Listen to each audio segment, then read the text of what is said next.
So Mullany E-mentoring is giving opportunities to young people to discover their futures in STEM regardless of their background.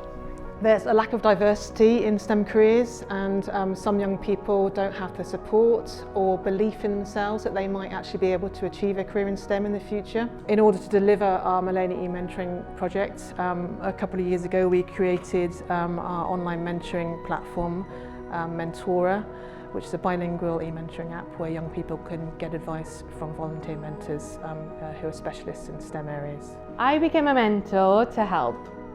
That's as simple as that. I didn't have help as much when I was younger in education, and I felt like students need it. Now this gives an opportunity for any ability to be heard.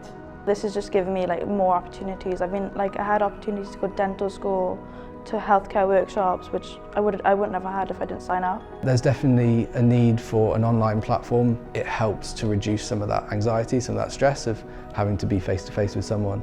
It's a really low pressure environment. Hearing about these careers make me feel very empowered basically. There's things I didn't know I could have done, and now I feel like I can do them, and I probably will end up going down that route with them.